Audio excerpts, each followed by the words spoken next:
Shalom, shalom. Bienvenue à ce nouveau numéro de Raconte-leur.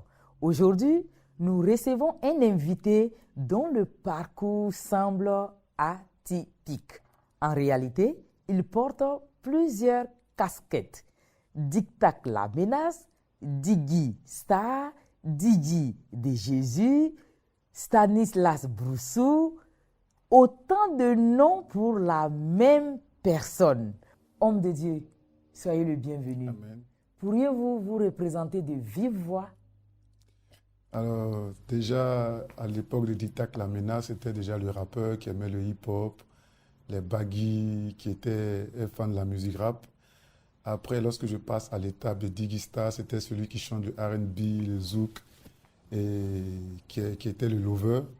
Et après, lorsque j'arrive à l'étape de Diggy de Jésus, c'est l'homme du monde qui est devenu un homme spirituel, qui a compris les choses de la vie. D'accord. Et qui est passé aux choses spirituelles. Donc voilà pourquoi j'ai décidé de m'appeler Diggy de Jésus. Ah, ok. Donc mon nom à l'état civil, c'est Broussou Wanyu Stanislas. Et par la grâce de Dieu, aujourd'hui, serviteur de l'Éternel. Diggy de Jésus, votre histoire semble jalonnée de faits marquants. Pourriez-vous nous dire comment tout a commencé? Bon, il faut dire que tout a commencé depuis dans les années 90, lorsqu'il y avait l'avènement du hip-hop en Côte d'Ivoire, avec Isobo Junior à l'émission Iva Click Clap. Donc déjà, on était furieux du hip-hop, du rap, tout. Et puis, je faisais partie à l'époque un groupe de rap qui s'appelait Antibiotique. On était à Bobo à l'époque. Et on avait entendu comme ça, il y avait le fils d'un chef d'État qui s'appelait Claver Yamego, qui animait les émissions hip-hop à la radio Côte d'Ivoire, à la radio au plateau. Donc, il fallait que souvent, tellement on était furieux du rap, des fois, on fraudait même le bus pour aller à la radio juste parce qu'on voulait rapper. Donc voici comment un peu j'ai été mordu par la musique. Alors qu'à l'époque, lorsque je suis né, j'ai pour oncle Waipe Sabeti qui faisait partie de l'orchestre de la ETI, qui est mon oncle. Donc déjà, j'avais les gènes de la musique dans mon sang. C'est ça. Donc à chaque fois, on partait à la radio, on voulait forcément rapper. Et puis à l'époque, mon modèle, c'était le groupe RS. Donc chacun, on voulait juste sortir du ghetto, on voulait émerger dans la vie. Donc on avait pris pour modèle, je vais dire que ce genre de groupe-là. Et puis la musique était notre partage. On voulait tout le monde voulait réussir, tout le monde voulait avoir des acquis dans la musique, réussir à aller de l'avant. Et voilà comment je me suis imprégné dans la musique jusqu'à aujourd'hui pour qu'il y ait mon parcours aujourd'hui. D'accord, merci bien.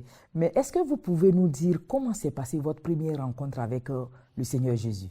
Bon, il faut dire que la rencontre avec le Seigneur Jésus s'est d'abord passée, je crois que dans les années antérieures, avec un homme de Dieu que je salue au passage, l'apôtre Morocco, qui a été le catalyseur même de ma foi aujourd'hui dans le Seigneur. J'étais à Yopougon, Selmer à l'époque, parce que j'étais le chef du groupe, si on veut dire. Dans ces chemins, les jeunes du quartier venaient me rencontrer parce qu'ils voulaient immerger dans la vie. Et puis un soir, pendant que j'étais assis au quartier, je vois un bonhomme grand détail qui arrive avec des jeunes, mais pas du Seigneur. Et donc du coup, c'est adressé directement à moi. Donc je l'ai écouté, il m'a invité le dimanche à l'église, je suis allé. Il y avait maman Jeanne Animel, il y avait plusieurs artistes et tout. Que je suis parti, il a prêché et ça m'a touché. Il m'a dit non, que Dieu t'appelle à le servir, tout et tout. Et je me suis accroché au Seigneur et jusqu'à ce que, je crois, un an après, jusqu'à ce que je parte en France pour y m'installer. Voilà. D'accord. Et lorsque vous êtes allé en France, c'était pourquoi au juste? D'abord, c'était pour les afro-musiques. Je devais accompagner Angelo Douba, d'accord. à son âme, qui est décédé. Oui, voilà. Récemment. Voilà, donc c'est à la grâce de Dieu qui m'a... J'ai fait partie de son écurie à l'époque parce que j'étais son chorégraphe. Donc il avait souhaité qu'on parte en France pour les afro-musiques. Donc on allait en 89, 90, 91, 3 fois successivement par la grâce de Dieu. Donc je suis allé en France, j'ai découvert l'Occident, tout et tout. Et ça m'a quand même plu. Donc voilà comment j'ai quand même émergé, fait des rencontres en France avec certains artistes occidentaux. D'accord. Donc voici un peu le petit parcours. Mais qu'avez-vous fait de l'appel, sinon la parole de connaissance que l'apôtre Morocco a dit sur votre vie? Parce qu'il a dit que vous êtes appelé à être serviteur de Dieu. Bon, en fait, vous savez, lorsqu'on te donne ce genre de paroles, à l'époque, j'étais un jeune mordu du rap, de la musique, qui voulait réussir dans la musique. Ouais. Quand tu attends ce genre de paroles, tu te dis, bof, est-ce que c'est Dieu qui parle? Est-ce que c'est pas l'homme même qui veut que tu serves le Seigneur? D'accord. Et puis à l'époque, j'ai dit, bon, on ne connaissait pas bien le Seigneur, on ne s'est pas parti à l'église, on était dans la vie active, mais il n'y avait personne pour nous présenter le Seigneur. Donc quand j'attends ce genre de paroles, je ne prends pas ça avec, avec du sérieux. Oui, je comprends, Vous je comprenez? comprends. Mais moi, je voulais tout de suite aller en Europe pour réussir dans la musique. Moi, ce n'était pas pour servir Dieu. D'accord. Donc, du coup, tout de suite, ce que je pouvais faire pour aller en Europe pour pouvoir exceller dans mon art, c'est ce que j'ai fait. Je suis parti. D'accord. Donc, voilà. Et après l'étape de l'Europe, qu'est-ce qui s'est passé pour la suite de votre carrière? Alors, quand je suis allé en France, j'ai enregistré mon album avec Angelo aussi, Black Jet du groupe Démocratie. Et puis, après des années, je dis, bon, je vais revenir en Côte d'Ivoire Ah, d'accord. pour la promotion de mon album en 2008. Oui. Donc, dès que je reviens en Côte d'Ivoire, je perds mes papiers. Comment? Ouais, je perds mes papiers. Lesquels des papiers? Vous voulez parler du passeport, ma carte de séjour. et puis la carte de séjour. Parce que quand je venais, on m'avait donné un récépissé de 3 mois parce que j'avais fait la demande de ma nationalité. Donc, on m'avait donné un récépissé et lorsque j'allais repartir, j'allais entreprendre la démarche. Donc, le récépissé, c'était pour 3 mois. Donc, je fais 1 mois, 2 mois, troisième mois, dans la dernière semaine, je perds mon document. En réalité, vous étiez revenu en Côte d'Ivoire pour faire la promotion de votre album. De mon album. Et quand la promotion finit, vous décidez de repartir juste après 3 en mois, France, en fait, oui, voilà. et vous perdez vos papiers. Justement. Waouh, cela a dû être un coup de massue pour vous. Oui, ça a été très difficile parce que je ne croyais même pas en fait. Ouais. Moi, j'ai pensé que c'était du jeu. J'ai pensé que c'était du jeu, mais en fait, j'ai su que c'était très sérieux lorsque j'ai constaté qu'effectivement, je n'arrivais pas à retrouver les documents. D'accord. Donc, voici comment j'appelle en France pour qu'on me puisse aller à la préfecture d'Orléans, pour que la préfecture d'Orléans puisse faire venir un fax à l'ambassade de la Côte d'Ivoire, pour que je puisse avoir le visa pour repartir en France pour récupérer mon visa. Donc, chaque personne que j'appelais, les portes étaient fermées. Quand j'appelle ici, personne n'y répond. J'appelle ici, personne décroche. Et en moins d'1 mois, j'ai tout perdu. J'ai perdu mon appartement, mon compte en banque, parce que j'avais mis ma carte bleue à quelqu'un qui avait commencé à vider mon compte en banque. Donc, du coup, je me retrouve à Abidjan, 105 francs en tapette Zénith. Mais dis donc. Vous voyez, en tapette Zénith, où j'avais plus personne pour m'aider, pour me soutenir. Même mes amis m'avaient fui. Et qu'est-ce qui va se passer après cette période si difficile? Dans cette traversée, je vais dire que j'habitais à Toban et tout le monde pensait que j'étais devenu fou. Parce qu'on a vu quelqu'un qui quittait en Europe, en Occident, qui arrive, les frais, et puis après on le voit, il a tapé Zénith. En fait, c'était une catastrophe pour les gens parce que pour eux, on m'avait rapatrié. Tout à fait. Alors que ce n'était pas le cas. Donc voici comment il y a une fille dans le quartier qui me dit, bon, je t'invite à l'église, c'est la son éminence, l'archevêque au Mao, viens voir à l'église. J'ai dit, ben, bon, l'archevêque, je l'ai connu dans le monde. Dans le monde, oui, voilà, oui, vous l'avez dit. Bon, voilà l'église, bon, est-ce que lui, Dieu l'a appelé, est-ce que lui, c'est bon. Je me suis posé tellement de questions. Et elle a tellement insisté, j'ai dit, bon, ok, on va y aller. D'accord. Et dès qu'on arrive à l'église, dès que l'homme de Dieu a commencé à prêcher, c'est comme s'il parlait à mon âme. Wow. Et pendant sa prêche, il parlait de ma vie, de ce que j'ai vécu, comme s'il savait, alors que personne ne savait ce que j'endurais. Et pendant qu'il prêchait, j'ai commencé à pleurer.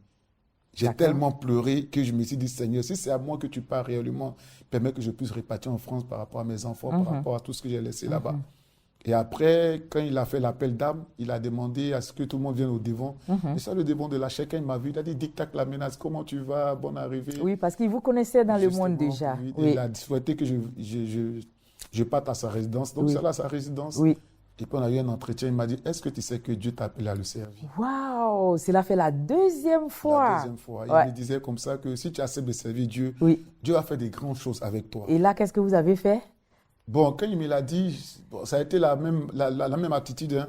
J'ai dit, bon, oui, amen, ok, j'ai compris, mais moi, ce n'était pas mon... Votre objectif, c'était de retourner en France. Ouais, c'était de repartir en France. J'ai dit oui pour lui faire plaisir. Tout à fait. Et puis après, bon, j'ai continué à entreprendre mes démarches, tout et tout. Et puis bon, les portes étaient toujours fermées jusqu'à ce que je continue d'aller à l'église, d'aller à l'église. D'accord. Et puis, je me suis dit, bon, je vais essayer. D'accord. Mais quand bien même que j'allais à l'église, j'essayais en fait de voir dans quelle optique je pourrais retourner en France. Oui. Donc, voici un peu la démarche que j'entreprenais dans le secret. D'accord, je comprends.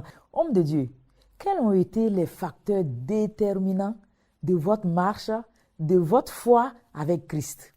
Bon, la marche déterminante, c'est... Il faut dire qu'un jour, j'ai un ami et frère du nom de Jean-Jacques Domoro qui avait une amie qui habite à Vridi. Donc, elle avait souhaité que je l'accompagne voir son amie, voir la famille. Et lorsqu'on est arrivé dans la demeure de cette femme, j'ai regardé la dame et puis je lui ai dit, maman, ça va? Elle dit oui. Il dit, est-ce que vous êtes sûr que ça va? Elle dit oui. Il dit non, ça ne va pas. Donc, j'ai dit à la femme comme ça, mais où est ton époux?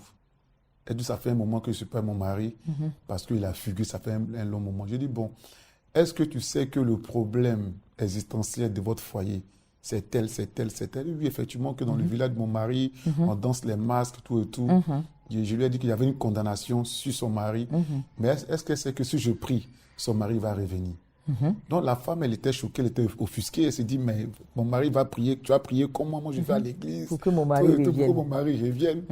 Alors que moi, ce n'est pas ce que je disais. Moi, je parlais comme ça, comme quelqu'un de zélé. Je n'étais pas pasteur, j'étais un saint fidèle à l'église, à peine.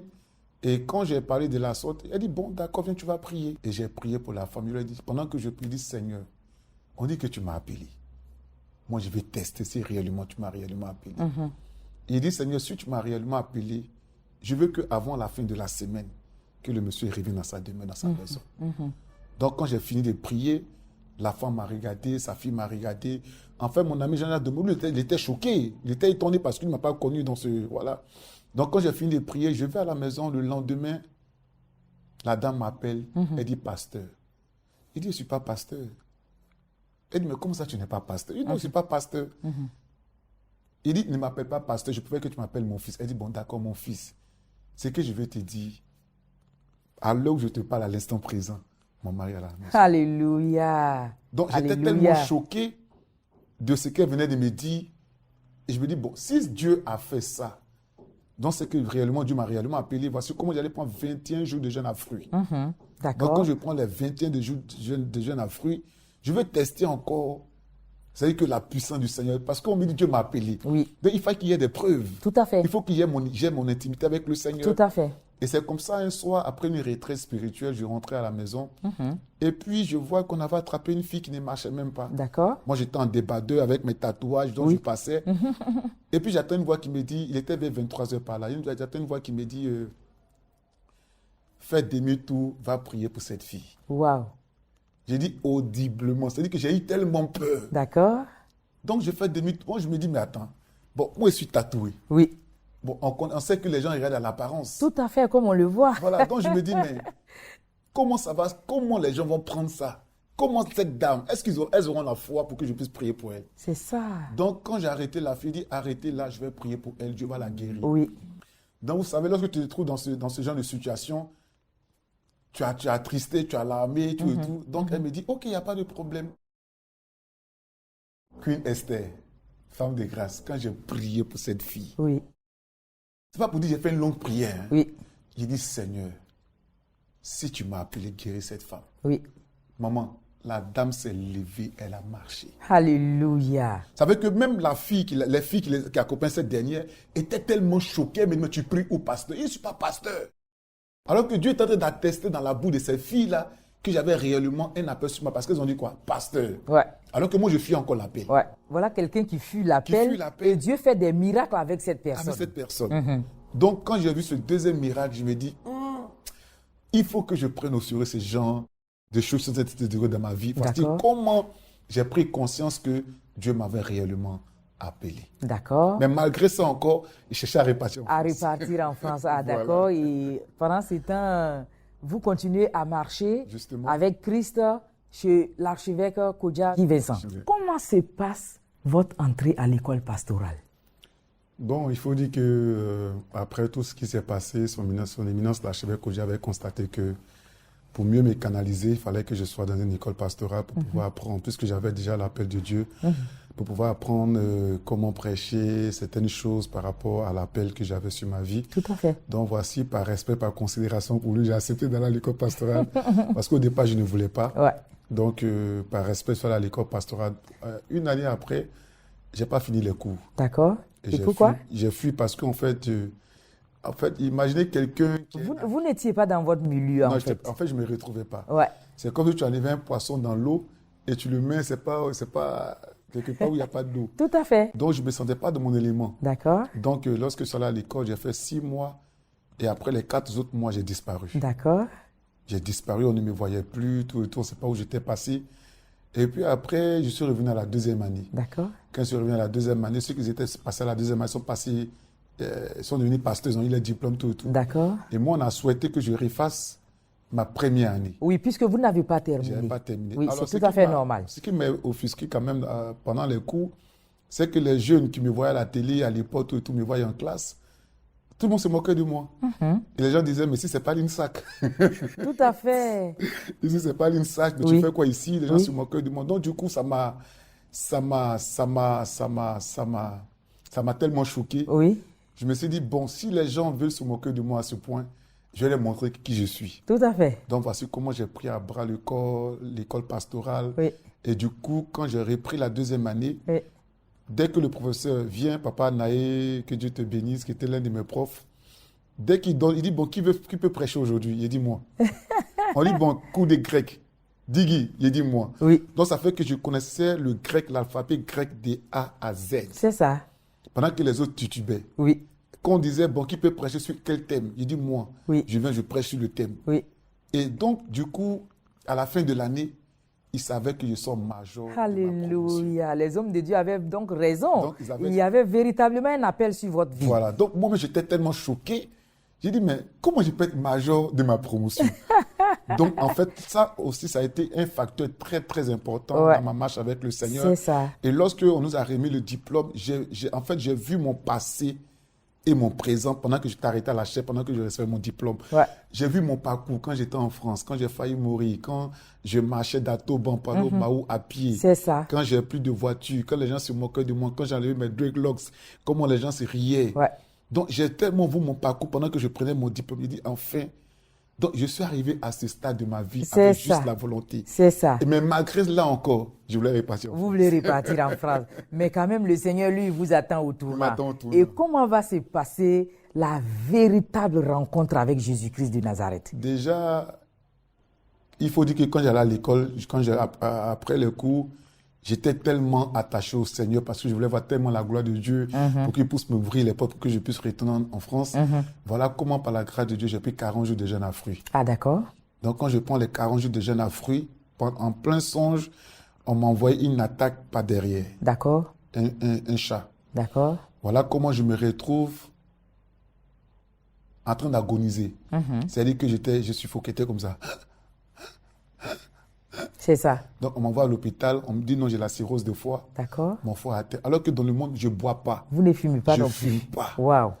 J'ai dit, mais comment je peux avoir la cirrhose de foie? Comment mon foie peut être à ce C'est niveau-là? quand même étonnant. Donc, voici comment les médecins ont diagnostiqué qu'en fait, j'ai 2 semaines pour vivre parce qu'ils ne peuvent pas soigner ce mal parce qu'ils n'ont jamais vu ça.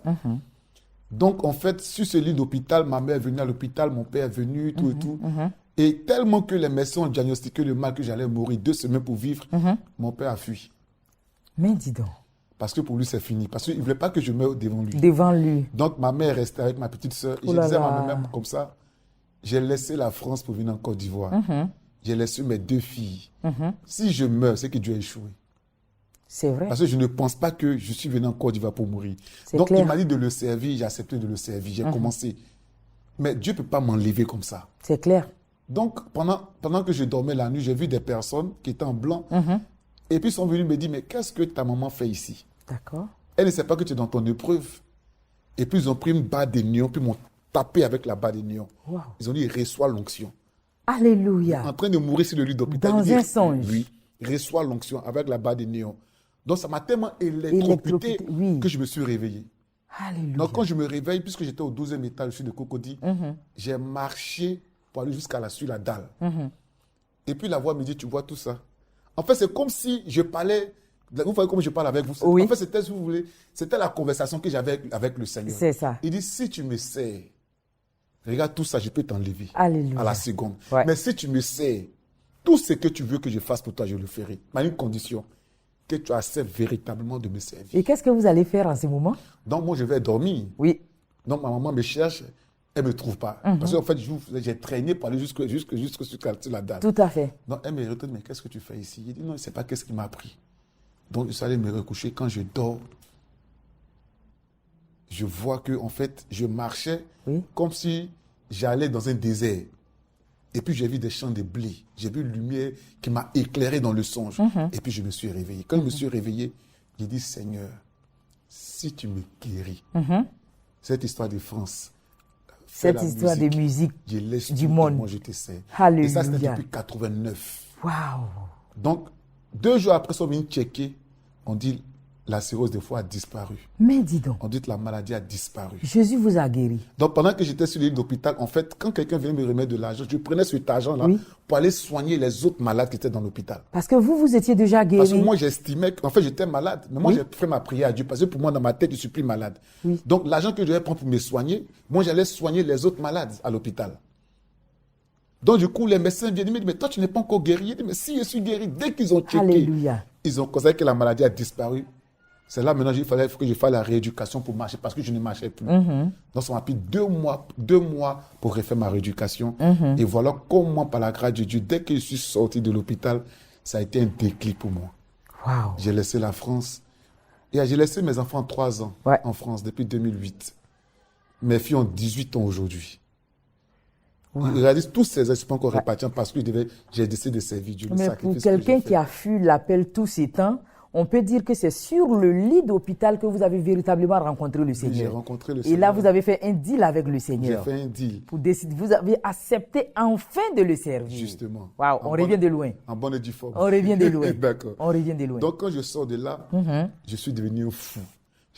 Qu'on dit dimanche, je prends les cas de l'église, je rentre dans les quartiers, dans les cités. Vous voulez dire fou pour Jésus? Oui, fou pour Jésus. Alléluia. Donc, je remplis le dîner. J'envoie tout le monde à l'église. Vous êtes devenu un gagneur d'âme. Un gagneur d'âme. Alléluia. Donc, c'était ça ma spécificité à l'église. Donc, dès qu'on dit dimanche, on dit ouais, Diggy. Oui. On dit, mais qui envoie? On dit c'est Diggy. Qui est ce qui? On dit c'est Diggy. Ça fait qu'un jour, l'archevêque, tellement il était content.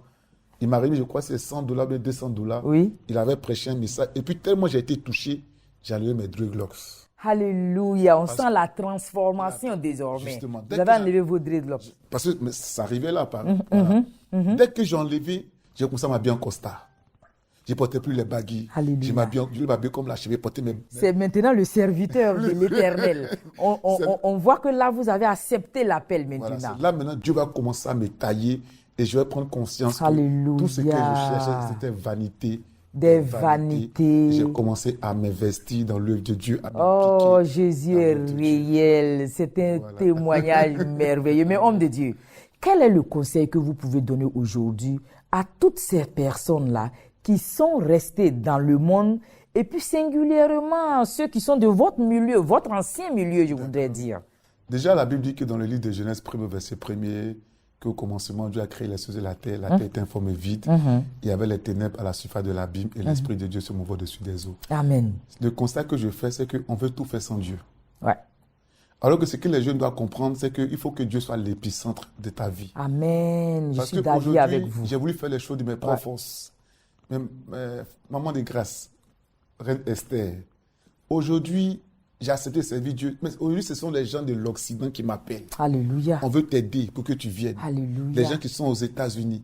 Parce que j'ai accepté de donner ma confiance dans les mains du Seigneur. Amen. Donc, il faut que les gens comprennent que tout ce qu'on cherche dans la vie, là, c'est Dieu seul qui est l'or, Amen. qui est notre diamant, qui est notre pétrole. Amen. Donc, le relationnel ne peut pas te sauver. Non. Ton père ne peut pas te sauver. Non plus. Ta mère ne peut pas te sauver. Non plus. Parce que quand j'étais malade, qui est venu me sauver? Personne. Ce n'est pas mes parents. Non. Si D'ailleurs, je mourais, le père géniteur a eu peur. Il allait au village caché. Parce que voilà, j'étais face à ma destinée. Donc, c'est pour dire quoi? Aujourd'hui, là, il faut qu'on donne notre vie entièrement au Seigneur Jésus-Christ. Amen. Vous savez, le constat que j'ai su faire par rapport aux jeunes, dès qu'on arrive, on se dit, bon, j'ai peur d'aller à l'église, j'ai enlevé mes dreadlocks, je vais enlever mes boucles d'oreilles. Moi, on ne va pas donner mes boucles d'oreilles. Ouais. J'avais mes dreadlocks. Ils ont sémé la parole. La parole m'a touché. La preuve, vous avez encore vos tatouages. En fait, je fais exprès pour que les gens sachent que de là où vous revenez de loin. Pour partir de là où je suis quitté. Tout à fait. Pour gagner des âmes. Pour dire que si Dieu a pu le faire pour moi, il peut le faire pour les autres. Amen. Donc, je veux dire aussi qu'aux hommes de Dieu, un homme de Dieu ne peut pas transformer un homme. Non. C'est la parole de Dieu qui peut transformer un homme. Alléluia. Donc, c'est à nous de mettre la sémence pour que les vies soient transformées au Amen. fur et à mesure. Amen. Et je crois que cette parole, elle vous a véritablement Justement, transformé. par la grâce de Dieu. Vraiment que le Seigneur vous bénisse. Amen. Mais en tant qu'artiste musicien, c'est vrai, vous avez chanté, vous avez eu du succès dans le monde, c'est vrai. D'accord. Mais on ne peut pas se séparer de vous sans que vous puissiez nous donner un chant. Parce que je suppose qu'aujourd'hui, vous allez aussi dans votre ministère chanter pour la gloire de Dieu. On veut donc écouter votre belle voix. Il y a avec plaisir. Je vais donner ces cantiques-là. Voilà. Par la grâce du Seigneur. Voilà. Ok.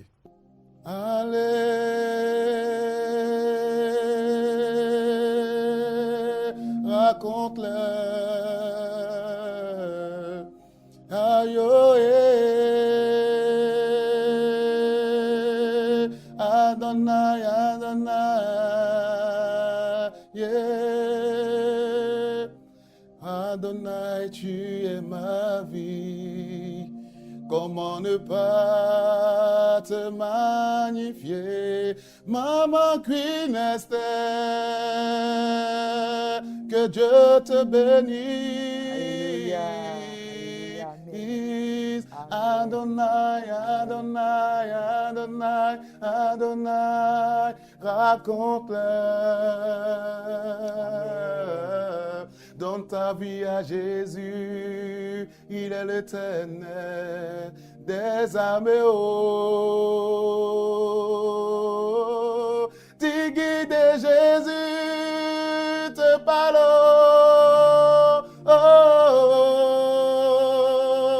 Oh, j'ai laissé le monde pour croire en Jésus, car il est la solution. Raconte-le, raconte-le, raconte-le, raconte-le, raconte-le. Queen Esther, Yahweh, oh, dans ta vie à Jésus, tu verras sa gloire. Alléluia, amen. Amen.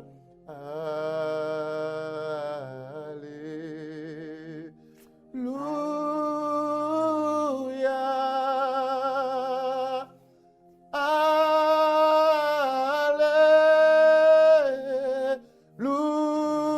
Alléluia. Chantons, chantons. Jésus, je veux Alléluia. Oh, C'était dit de Jésus. Jésus, raconte-le, que Dieu vous bénisse, Amen. que Dieu vous bénisse. Merci, homme de Dieu. Amen. Nous le disons toujours, une vie éprouvée est une histoire à raconter. Une histoire racontée est une vie impactée. Et nous savons qu'aujourd'hui, l'histoire de l'homme de Dieu, Didi de Jésus, a impacté vos vies. Shalom.